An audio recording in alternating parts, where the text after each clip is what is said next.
Hello বন্ধুরা, সবাই কেমন আছো? আশা করি মোটামুটি সবাই ভালোই আছো। তা আমি আজকে চলে এলাম তোমাদের কাছে ছোট্ট একটা ব্লগ নিয়ে। আজকে মোটামুটি বেচাকেনা ঠাকুর আসুতে মোটামুটি ভালোই হয়েছে।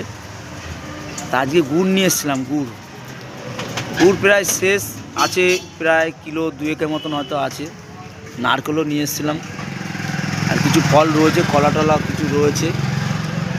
তা আজকে বাজার প্রায় ফাঁকা, প্রায় 4টে বাজে, তো ফাঁকায় হয়ে গেছে।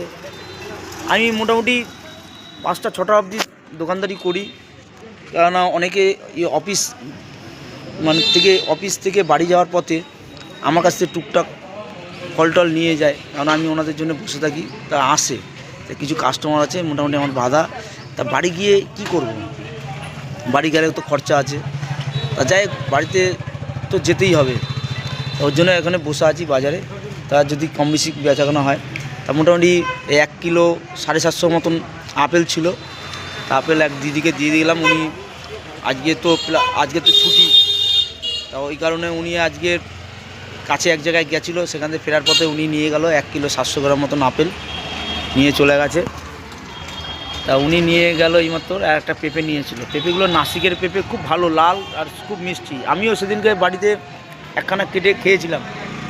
তা পেঁপেটা চাপ খেয়ে গেছিলো, দেখলাম যে অনেক কাস্টমার নেয়নি। তা পেঁপেটা দেখলাম রেখে দিলে আরও নষ্ট হয়ে যাবে, পেঁপেরও অনেক দাম বেড়েছে। তা বাড়িতে নিয়ে গিয়ে কেটে খেয়েছিলাম, তো খুব মিষ্টি। আর আমার বাড়িতে পেঁপে কেউ খায় না, ওই একমাত্র আমিই খাই আর আমার বাবা মা খায়।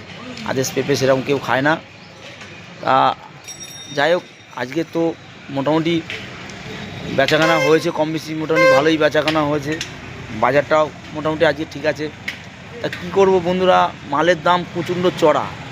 প্রত্যেক দিন ভোর 2:30 পৌনে 3টের মধ্যে আমি মার্কেটে চলে যাই। যখন যাই চোখে ঘুম, আসার সময়ও প্রায় চোখেই ঘুম থাকে, আর রাতে সেরকম ঘুম হয় না।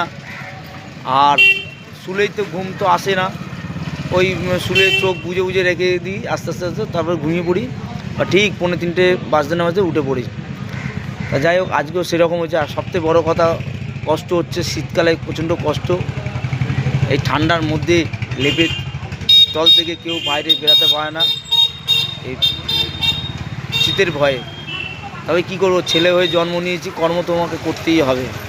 যে মেয়ে তো না যে খুন্তি নাড়াবো তা না, কিন্তু আমাকে বেরাতেই হবে। তা আমি গরিবের ঘরের ছেলে, মুখে তো সোনার চামচি নিয়ে জন্ম নিইনি যে আমি বাড়িতে বসে খাবো।